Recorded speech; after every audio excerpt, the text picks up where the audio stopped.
This is McGann with another Maya 2012 tutorial. What I want to do today is work more with textures and how to get sort of more customized textures using Photoshop.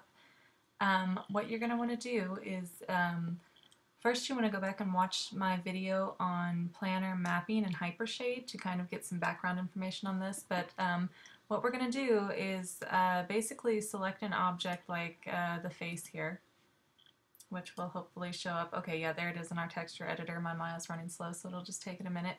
And we want to take this map, custom-made map, and export it into Photoshop, and then apply the texture that we want there so that it comes out the way that we kind of want it to. What you're going to need to do is click on the face. You're going to want to go up to in Surfaces. I believe it's under Window. Yes, Surfaces on this menu. I'm sorry.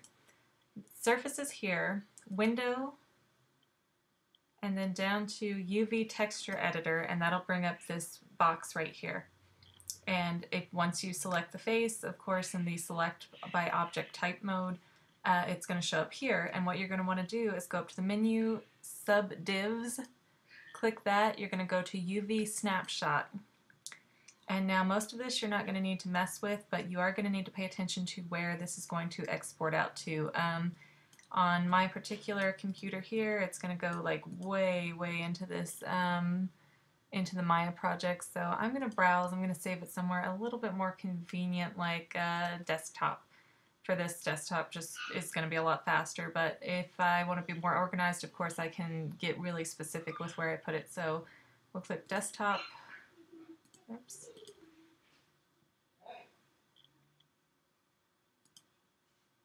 Desktop, okay, file name, and I'm going to call this out UV face. And save. And it's going to come back in here. Is that where you want to put it? Yeah, okay, click OK. We're going to wait for it. I can hear my computer making the noises that it's saving. Go into Photoshop, File, Open, and it's set up from before. I'm going to go to Desktop, and hopefully, where is it? Out UV face, open.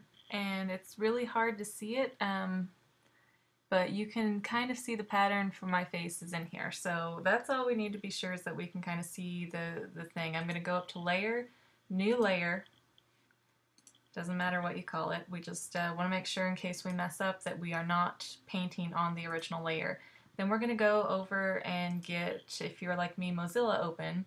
And I went to Google and I searched for skin texture. If you're texturing for a class project or something personal, you don't really have to worry about probably so much if it's a copyright image that you're taking the texture from. But if you're doing it for work or something like that, hopefully they'll have a library you can use from. Something else you don't really need to worry about is like this skin right here. It's got shading in it. And you don't need to worry about shading at all because Maya will take care of that. So try to find sort of a clean skin sample that's not really got too much going on. You also want to be careful about the sort of size of it because see, like this one right here, you can see all the little lines and pores and hair marks and stuff, and that might look really awkward once we stretch it over for its size on the face of our UV outline.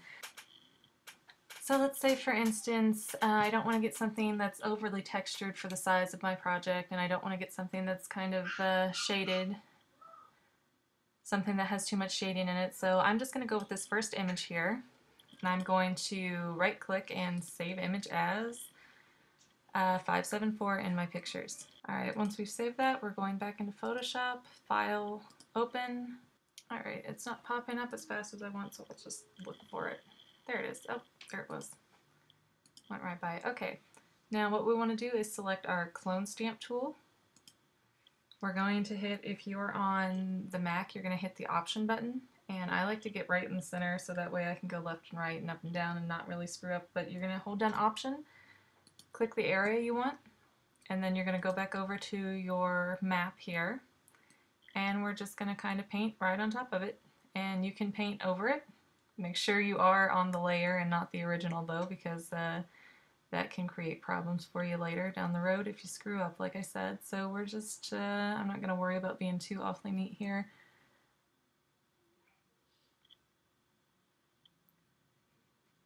You can go out of the lines, it really doesn't matter. So don't waste time trying to be perfect at this. You just want to make sure that you cover everything. You may or may not, depending on the type of texture you're using, you may want to let up on your mouse button every so often and restart at a new point, just so that it doesn't start to repeat as a pattern. That can happen really easily, especially if you're using something like bricks or metal and something that's just got the same kind of loop in it. And sometimes it helps a lot to lift up the mouse every so often and spread it around. Sometimes it doesn't. I know it might be hard to see, but what I'm doing now is just kind of going in and smudging it sort of a little bit so that it doesn't look so perfectly cloned all the way around. And then we're going to take this file, save as, UV outface PSD. No, that's not what we want to save it as. I'm going to go outface 1. And I've been told you can save it as a BMP or you can save it as a Targa. Either one shouldn't make a difference. At least I'm going to do Targa because I am working on this for a class project too. Click save. I was told also don't click on alpha channels at any point because that will make transparencies. So click save. Targa options. I like to go for the larger bit rate. That's up to you. Now that that's saved, we'll go over to Maya, and we're going to go back into Window, Rendering, Hypershade. And again, the last video I did for Hypershade and Planner Mapping, if you watched that, what we're going to do is create a new Lambert. Click on that. Okay. Okay, there it is, Lambert 4. I'm going to right click and rename it just so I don't lose track of it later. I'm going to call it Skin. Click OK. Now we're going to go over here to the attribute editor. Mine pops up automatically. If not, you just open it up. Color, do not click on the color bar. You're going to go over here and click on the checkered pattern next to the color line. Click File. And of course you notice that a window didn't pop up here. It comes up over here with image name. Click on this file here and it will let you browse around. Oh wait, did I put it on the desktop too? Oh, yes I did. Okay, outuvface1.tga, that's my target file. I'm going to click that, open, and there's my sample. You can see it didn't fill the box perfectly. I may go back in and edit that now because I'm not sure if I like how that looked, but at any rate, I'm going to select my face. Select, there it goes. Right click on the skin and click Assign Material to Selection. And if you can see, and again my Maya's working slow, we have skin. We're also going to put it on the arm. Work with me here, Maya, come on. Right click, Assign Material, and I'm going to look at it and make sure I don't need to go back into Photoshop. Yeah, see, that's going to be a problem after all. For the UV map that I made, it works out just perfect because it covers the whole map area. But if I want to take that same skin and apply it to the arm, it's not going to work because obviously, as you can see, it didn't cover all the space within that cube space that I had to work on. So what I can do is either go back and fill in it all and resave it and reapply it and do all that I just showed you, or I can go into the texture editor and I can take this and go back to subdivs, UV snapshot, export it out, open the file in Photoshop, and then do the same thing I just did, save it back, open it back, and do that. So that's the kind of quick and hopefully not too difficult way to put skin on your creations and texturing on your creations. I already did some steel kind of look on here. Hope that's been helpful for some of you. Anything else you're looking for, just let me know. I'll be happy to help. Thanks for watching. Bye.